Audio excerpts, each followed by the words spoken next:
Hey guys, today I'm going to talk to you a little bit about some problems a lot of expats are having here, and they're simple problems to me to solve as long as you're still in your home country. Once you get here, they're hard to do.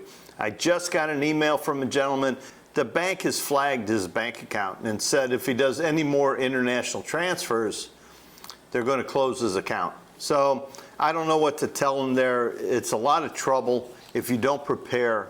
And a lot of the ways to prepare, I'm going to go down a list of things I think you need to do before you come here. And these are very important. One, I think you need to make sure you have a home address in the U.S. For those of you who are lucky enough that you can use a relative's address, maybe one of your children, a sibling's home address, that solves a lot of your problems. But guys who don't have somewhere that they can use as a home address, I use Ipostal1. And there's a link down below in the description for Ipostal1. You click on that link and it's going to show you different plans and the pricing and the locations where you can find different mailboxes. Now these are digital mailboxes. I pay $9.99 a month for mine. I get a notice every once in a while, hey Mike, you got mail. I click on that, it goes to my postal box. I can look at the envelope that came. I can look at the return address, and I can decide if I want to open that or is it junk mail. Most of the time, I know what it is and I discard it. Like I just got a letter from Wells Fargo and I decided I wanted to look at this. And I paid to have them scan the contents of the envelope and send me a PDF file. Well, lo and behold, there's a check in there. There was an oversight by Wells Fargo on one of the accounts I closed over a year ago, and they owe me $185, and they sent me a check for $185. The good thing about Ipostal1 now, I got to see what was in that envelope, and Ipostal1 will deposit that check for me. They will write on the back of that check for deposit only. They will also put the account number on the back of it that I give them, and they'll mail it to the address and bank that I ask them to mail it to. There's a fee involved, but they do that for you. Now here I am 8,000 miles away. Normally that check would just end up being garbage. So guys, check out Ipostal1. I use it as a street address for my banks, for my credit cards. It works. And what you should do is get this ahead of time. And I'm going to suggest if you have a year, go ahead and get it a year in advance.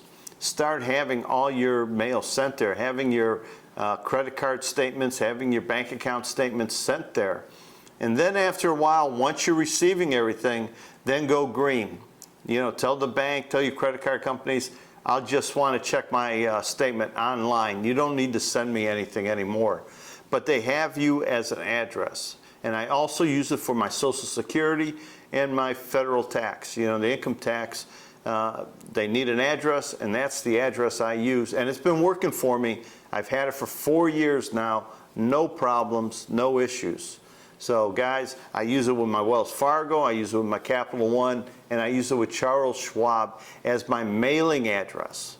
So when I opened up these accounts, I had a physical address. I lived somewhere, and I put that address down as my address, because then you needed your driver's license or some sort of proof that you live somewhere. But after that, I used the Ipostal1 as my mailing address. I got all my cards delivered there, and even my bank statements in the very beginning before I went green. So down below in the description is a link to Ipostal1. This is going to solve a lot of your problems. Being that I use Ipostal1, I've been a good customer of theirs for over 4 years now. Any of you guys use any other digital mailboxes in the U.S.? Let me know if you like them. Is it worth their time? And if you use Ipostal1, let me know if it's a good company or a bad company for you. What is your experience? Now guys, a lot of people are asking me about health care and the cost of health care. Now here in the Philippines, there's many ways to go. You can go cash, and you know, you just pay your bills as you get them.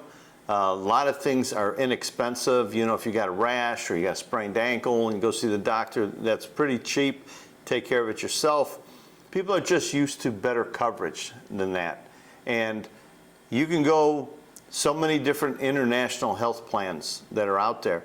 But I come across, and I used them when I first came here, because you had to have health insurance when you came to the Philippines right after COVID happened. And that's SafetyWing. Now, SafetyWing has come out with some new programs. I'm not using them now, but I've used them in the past. And SafetyWing, let me show you some of the things they offer right now under health insurance.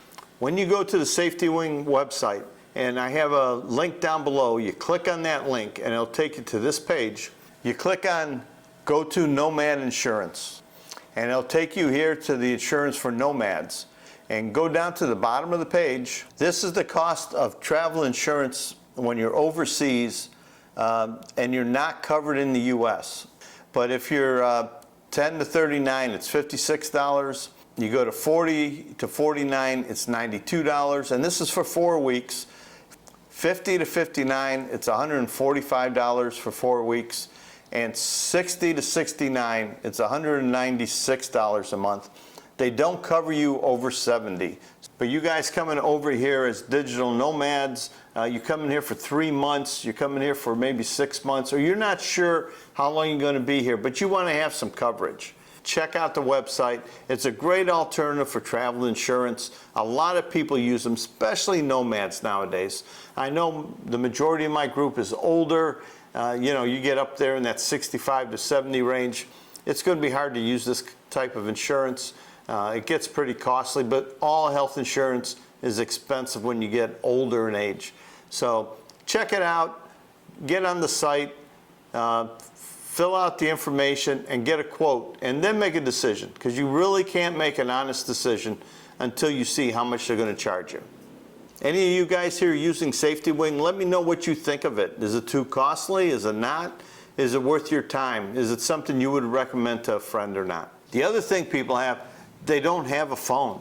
And I can't tell you what carrier to use with the phone. You know, having a US phone number that you can text and receive texts back and forth from your bank, from anyone in the US, or if you need to call your bank, just like that emergency I had last month, that nightmare where I had to call all my banks to verify that I was who I was. What kind of phone plan should you have? I can't tell you that, guys. You have to find out for yourself. I'll tell you what I use. I have T-Mobile. It's an international plan. I pay $50 a month, and it gives me unlimited telephone calls and texts to the US and to receive calls and texts. I only use it to verify my banks, and if I have to verify my Social Security account, or when I'm filing my taxes, I might have to do some verification and send some texts or call somebody. The different plans people are telling me about, like I said, I use a T-Mobile plan. It's $50 a month. It's a postpaid plan. A friend of mine uses Mint Mobile, and he swears by this. He says it's the cheapest and best plan.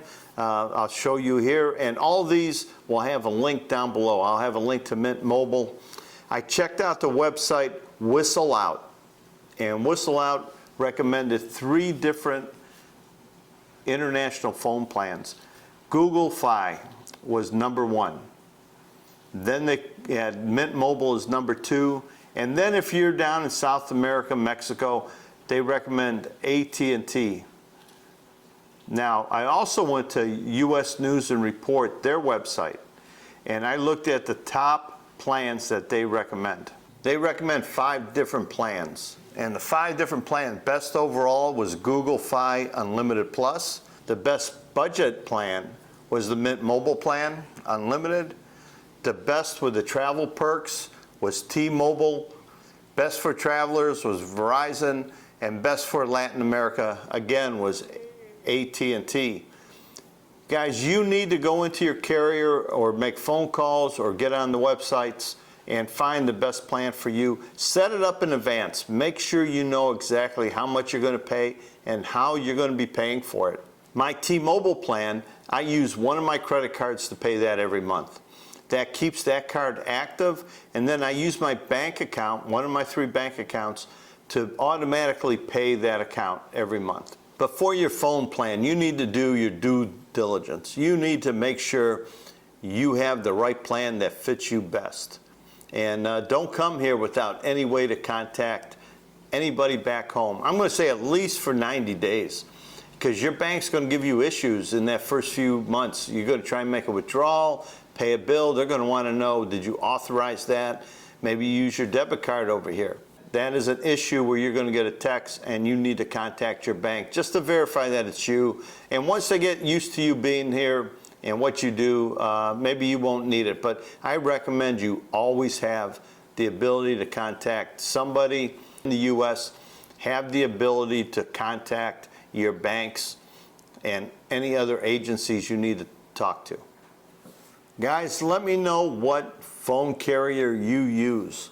This is probably the biggest one where there's hidden cost and no one really knows which carrier is the best carrier for them.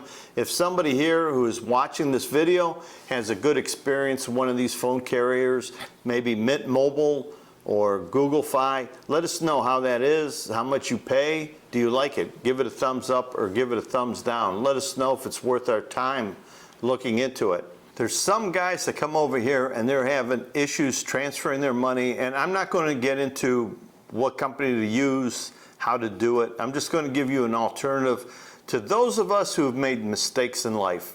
You don't have a great rapport with your bank. You know, who knows when you're 40 or 30 or even 50, you're bouncing checks, you lost your bank accounts, you had bad credit. Whatever reasons, you don't have a good rapport with a bank, and you don't have a bank account, and you're going to get Social Security. I have this card. I never used it, but they sent it to me years ago. It's expired now. It's called Direct Express. And this Direct Express, I could get my Social Security check deposited in this once a month. And then from there, it's like a loaded debit card. You know, it has all your money in there. Trouble is, there's a ton of fees.